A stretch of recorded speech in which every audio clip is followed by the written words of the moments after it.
밤하늘을 올려다볼 때 여러분은 무엇을 떠올리시나요? 그저 아름답고 신비로운 존재라고 생각하시나요? 그런데 조선의 임금이 이 밤하늘의 별에 자신의 나라 운명을 걸고 그 비밀을 파헤치기 위해 이토록 집요하게 매달렸던 이유가 무엇이었을까요? 단순한 호기심을 넘어 백성의 삶과 국가의 존립을 위해 별의 움직임을 읽어내려 했던 거대한 프로젝트의 시작을 여러분은 알고 계십니까? 오늘 우리는 그 위대한 여정의 서막을 함께 열어보려 합니다. 우리가 익히 아는 세종대왕은 한글을 창제하고 수많은 업적을 이룬 성군으로 기억됩니다. 하지만 그에게는 나라의 운명을 걸고 밤하늘의 별을 탐구했던 어쩌면 가장 절박하고도 치열했던 도전이 있었습니다. 당시 조선은 주변 강대국, 특히 명나라의 그늘 아래 놓여 있었죠. 심지어 시간마저 우리 스스로 헤아리지 못하는 처지였다는 사실 알고 계셨나요? 명나라에서 만든 역법, 즉 달력을 그대로 가져다 써야만 했습니다. 이는 단지 불편함을 넘어 나라의 자주성을 위협하는 심각한 문제였죠. 우리만의 정확한 시간 기준이 없다는 것은 마치 남의 시계만 보고 살아야 하는 것과 같았습니다. 이러한 상황은 특히 백성들의 삶과 직결되는 농업에 치명적이었습니다. 조선은 농업을 근간으로 하는 나라였고 농사의 성패는 곧 백성의 생존과 직결되었죠. 그런데 씨앗을 뿌리고 수확할 시기를 정확히 알려주는 역법이 타국의 기준에 맞춰져 있었으니 얼마나 큰 혼란과 어려움이 따랐겠습니까? 농부들은 하늘만 바라보며 씨앗을 뿌릴 때를 기다렸지만 정작 그 하늘의 움직임을 정확히 읽어낼 독자적인 방법이 없었으니 때로는 농사 시기를 놓쳐 한 해 농사를 망치기도 했습니다. 비가 언제 내릴지, 서리가 언제 내릴지, 해와 달의 움직임은 어떠할지 이 모든 것들이 농업 생산성에 결정적인 영향을 미쳤으니까요. 세종대왕은 이러한 현실을 누구보다 깊이 통감했습니다. 궁궐 안에서 명나라의 역법서를 들여다보며 깊은 고뇌에 잠긴 임금의 모습 상상해 보셨나요? 그는 단순한 지적 호기심을 넘어 백성들의 고단한 삶을 보듬고 나라의 미래를 열어줄 열쇠가 바로 이 별의 비밀 속에 있다고 확신했던 겁니다. 별을 제대로 읽지 못하면 나라가 망한다. 어쩌면 당시 세종의 마음속에는 이러한 절박한 위기감이 자리 잡고 있었을지도 모릅니다. 흐릿한 밤하늘을 올려다보며 자신의 손으로 이 나라의 시간을 바로 세우고 싶다는 간절한 염원을 품었던 것이죠. 그는 백성이 굶주리지 않고 이 나라가 자주적인 위상을 갖기 위해서는 우리만의 하늘을 가져야 한다고 믿었습니다. 더 이상 남의 역법에 의존하여 농사 시기를 놓치거나 국가의 중요한 의례를 치르는데 차질을 빚어서는 안 된다고 생각한 것이죠. 밤하늘의 별들이 들려주는 이야기는 단순히 우주의 신비가 아니었습니다. 그것은 곧 조선 백성들의 삶의 이야기이자 나라의 안녕과 번영을 위한 절대적인 지혜였던 것입니다. 이러한 절박한 문제의식에서 세종대왕은 한 가지 거대한 결심을 하게 됩니다.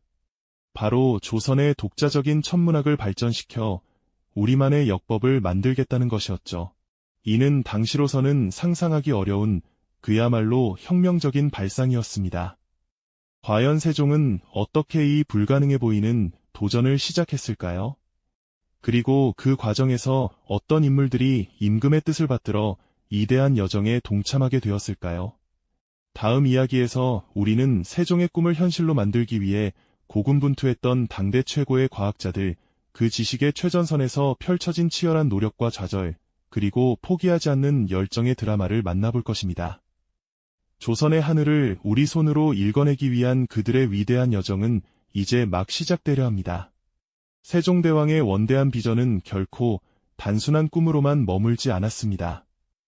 임금은 이 혁명적인 구상을 현실로 만들기 위해 주저없이 행동에 나섰죠. 가장 먼저 행한 일은 바로 당대 조선 최고의 지성과 기술을 겸비한 인재들을 한자리에 모으는 것이었습니다. 뛰어난 공학적 재능과 뛰어난 손재주로 익히 알려진 장영실, 그리고 학문과 실무를 두루 겸비하며 탁월한 추진력을 발휘했던 이천, 또한 밤하늘의 별자리를 읽어내고 그 움직임을 정밀하게 계산하는 데 능숙했던 김담 같은 인물들이 세종의 간절한 부름을 받았습니다. 이들은 각자의 분야에서 독보적인 존재들이었지만 오직 조선만의 하늘을 우리 손으로 읽어내겠다는 숭고한 목표 아래 하나의 팀으로 똘똘 뭉치게 되었죠. 하지만 위대한 여정은 처음부터 결코 순탄치 않았습니다. 당시 조선은 명나라나 아라비아 등 선진 문명에 비해 천문학 기술과 기기 제작 역량에서 현저히 뒤처져 있었던 것이 현실이었으니까요. 우리만의 새로운 역법을 만들려면 무엇보다도 밤하늘의 별과 해, 달의 움직임을 정확하게 관측할 수 있는 독자적인 천문기기가 반드시 필요했습니다. 이를 위해 과학자들은 먼저 명나라와 서역에서 들여온 수많은 기술 서적들을 밤낮으로 탐독하며 선진 지식을 흡수해야만 했습니다. 그들은 수백 년, 수천 년 전부터 전해 내려오는 고대 천문학의 방대한 기록들을 꼼꼼히 살피고 이국적인 복잡한 기계 장치들을 하나하나 해체하고 연구하며 그 숨겨진 원리를 파악해 나갔습니다. 마치 거대한 미지의 퍼즐 조각들을 맞추듯 지식의 빈틈을 하나하나 채워가는 지난하고도 고통스러운 과정의 연속이었죠. 한밤중 궁궐의 한편에 자리한 어두운 작업장에서는 쉴 새 없이 망치 소리가 울려 퍼지고 기계의 톱니바퀴들이 삐걱거리는 마찰음이 끊이지 않았습니다. 작업대 위에는 수많은 설계도면들이 바람에 흩날리고 밤샘 연구에 흔적인 고장 나거나 파손된 실험기구들이 수북이 쌓여 있었죠. 장영실은 땀과 기름때로 범벅이 된 얼굴로 밤샘 작업에 몰두했고 이천과 김담 역시 복잡한 수학 공식과 정밀한 측정값을 놓고 밤늦도록 머리를 싸매며 씨름하기 일쑤였습니다. 실패는 이루 헤아릴 수 없을 만큼 반복되었습니다. 공들여 만든 기계가 예상과 다르게 제대로 작동하지 않거나 수개월간의 관측 결과가 기존의 예측과 전혀 다르게 나타나는 일이 다반사였죠. 때로는 작은 부품 하나를 제대로 주조하지 못해 모든 작업이 중단되기도 했습니다. 끝없는 좌절의 순간들이었지만 그들은 포기라는 단어를 사전에서 지워버린 듯 오직 집념으로 버텨냈습니다. 세종대왕은 이들의 헌신적인 노고를 누구보다 깊이 이해하고 있었습니다. 임금은 바쁜 정무 속에서도 시간을 쪼개어 종종 작업장을 찾아 과학자들을 격려하고 그들의 고충과 애로사항을 직접 듣곤 했습니다. 때로는 고심에 빠져 지쳐있는 학자들에게 따뜻한 차 한 잔을 손수 건네며 용기를 북돋아 주기도 했죠. 세종의 이처럼 전폭적인 지지와 흔들림 없는 믿음은 과학자들에게는 그 어떤 어려움도 이겨낼 수 있는 강력한 동기가 되었습니다. 임금의 눈에 비친 것은 단순히 새를 다루고 나무를 깎는 장인들이 아니었습니다. 그것은 곧 조선의 찬란한 미래를 만들어가는 위대한 지식인들이자 백성들의 삶을 풍요롭게 할 희망을 빚어내는 사람들이었으니까요. 그렇게 수많은 밤이 깊어지고 수천 번의 실패와 도전을 거듭하며 그들은 조금씩 미지의 영역에 조선의 발자취를 남기기 시작했습니다. 때로는 서로의 의견이 첨예하게 부딪히기도 하고 때로는 풀리지 않는 난제 앞에서 좌절하며 주저하기도 했지만 우리만의 하늘을 향한 뜨거운 열정만큼은 결코 식지 않았습니다. 이들의 고군분투는 단순히 새로운 기계를 만들어내는 과정을 넘어 조선 과학기술의 위대한 서막을 알리는 치열한 지적 탐구의 드라마였습니다. 과연 이들은 수많은 난관과 역경을 뚫고 조선의 하늘을 우리 손으로 읽어낼 독자적인 눈을 마침내 만들어낼 수 있었을까요?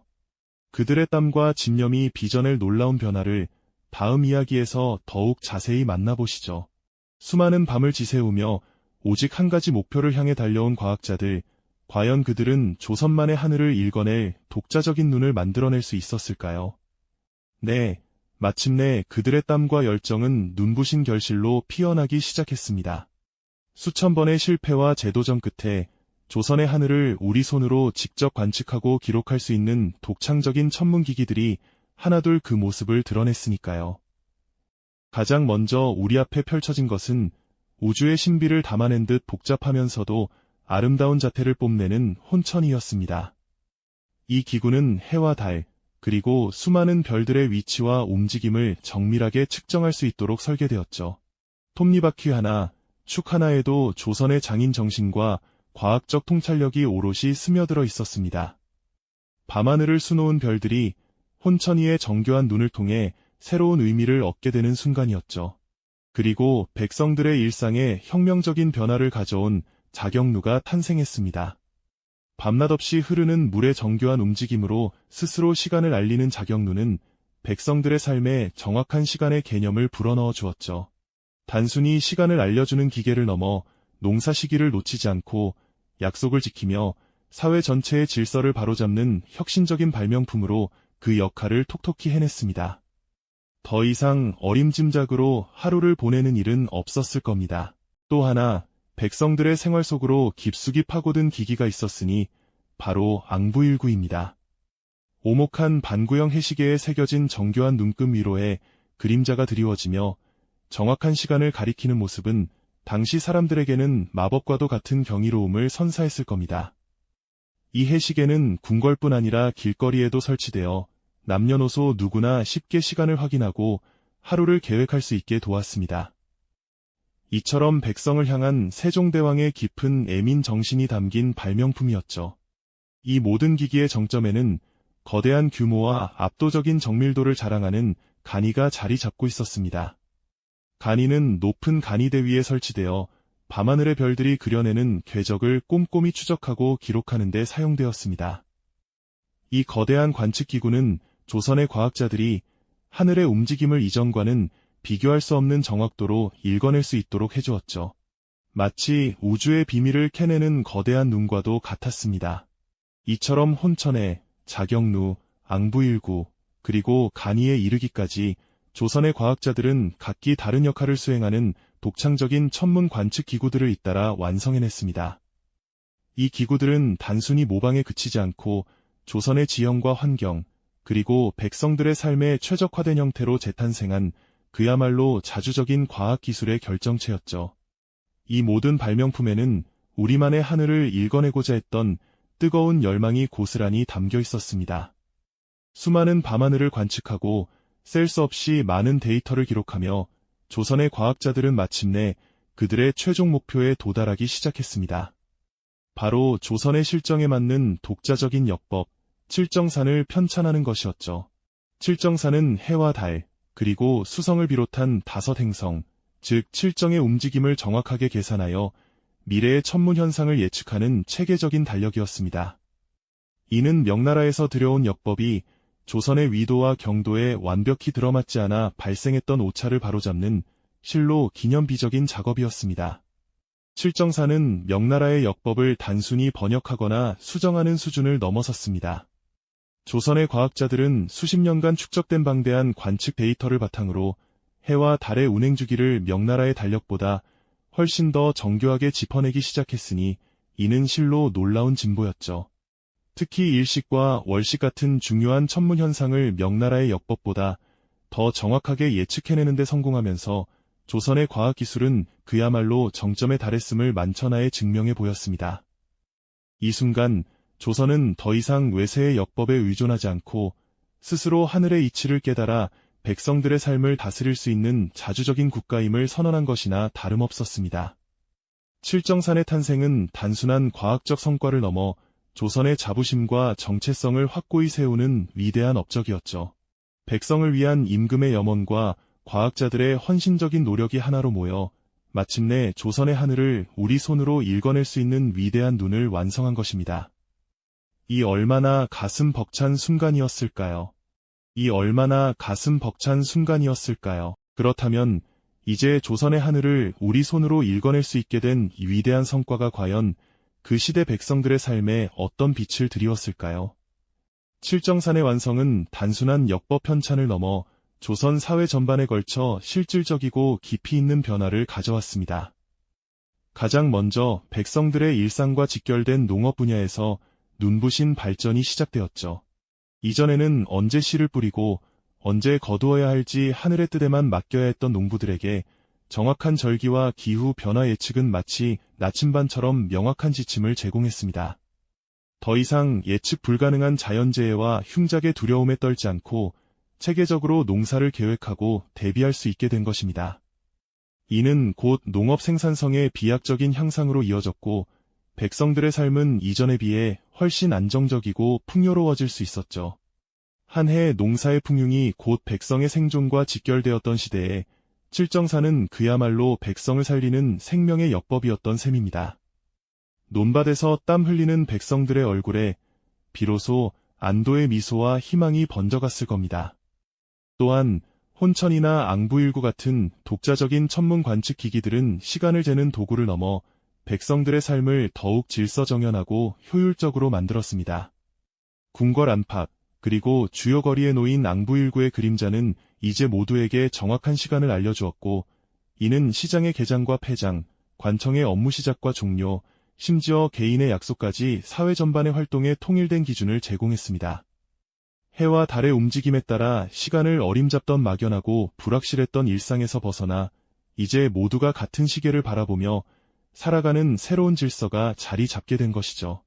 백성들은 예측 가능한 시간에 맞춰 하루를 계획하고 움직일 수 있게 되었고, 이는 고 삶의 질을 개선하고 국가 운영의 효율성을 높이는 중요한 밑거름이 되었습니다. 백성 한 사람 한 사람의 작은 일상까지도 하늘의 지혜가 스며든 것이나 다름없었죠. 무엇보다 칠정산의 편차는 조선의 자주성을 확고히 하는 결정적인 계기가 되었습니다. 오랫동안 명나라의 역법에 의존하며 그들의 하늘을 빌려 백성을 다스려야 했던 조선의 입장에서 독자적인 역법을 갖게 되었다는 것은 단순한 과학적 성취를 넘어선 정치적, 문화적 독립선언과 다름없었습니다. 이제 조선은 스스로 하늘의 이치를 깨닫고 백성을 다스릴 수 있는 자주적인 국가임을 천하에 선포한 것이죠. 이는 국가의 위상을 드높이고 백성들에게 깊은 자부심을 안겨주는 역사적인 순간이었습니다. 조선의 발전된 천문기술은 주변국에도 널리 알려져 심지어 먼 이웃 나라들에서 조선의 기술력을 배우고자 사신들이 찾아오는 일도 생겨났으니 그 위상이 얼마나 대단했는지 짐작할 수 있을 겁니다. 더 이상 외세의 그림자 아래 머물지 않고 당당히 자신만의 빛을 발하는 나라가 된 것이죠. 이 모든 위대한 성과는 단지 세종대왕 한 분의 비범한 천재성에서 비롯된 것이 아니었습니다. 백성들의 삶을 보듬고 국가의 자주성을 확립하려 했던 한 임금의 굳건한 애민 정신과 보이지 않는 곳에서 밤낮 없이 묵묵히 밤하늘을 관측하고 수많은 숫자를 계산하며 헌신했던 과학자들의 끈질긴 노력이 하나로 모여 이뤄낸 결과였죠. 그들의 도전은 당시로서는 불가능해 보였던 미지의 영역에 대한 인간 지성의 승리였으며, 별의 비밀을 파헤친 것은 단순히 과학적 호기심을 넘어선 더 나은 세상을 향한 위대한 열망의 증거였습니다. 어쩌면 그들은 별을 통해 미래를 보려 했던 것이 아닐까요? 세종대왕 시대의 천문학적 성취는 비단 과거의 유산으로만 남아있는 것이 아닙니다. 불확실한 시대의 길을 잃지 않고 나아가기 위해 미지의 영역에 끊임없이 도전하고 문제를 해결하려는 인간의 본질적인 지적 탐구 정신과 국가의 미래를 위해 끊임없이 노력해야 한다는 메시지를 오늘날 우리에게도 던져주고 있습니다. 밤하늘의 별을 보며 세종과 과학자들이 꿈꾸었던 이상, 그리고 그들이 남긴 위대한 유산은 여전히 우리 곁에서 빛나고 있습니다. 과거의 별을 읽었던 지혜가 지금 우리의 길을 밝혀주는 등대가 되어주고 있는 것이죠. 별은 언제나 그 자리에 있지만 그 별을 어떻게 읽어내고 해석하느냐에 따라 우리의 세상은 전혀 다른 모습으로 펼쳐질 수 있다는 사실을 세종대왕 시대의 이야기는 우리에게 가르쳐주고 있습니다. 미지의 세계에 대한 두려움이 아닌 탐구와 도전으로 미래를 개척했던 그들의 지혜를 오늘날 우리가 다시금 되새겨볼 때입니다. 이 영상이 도움이 되셨다면 좋아요와 구독 부탁드립니다. 여러분의 응원이 제게 큰 힘이 됩니다. 다음 영상에서도 더 유용한 정보를 공유하겠습니다. 감사합니다.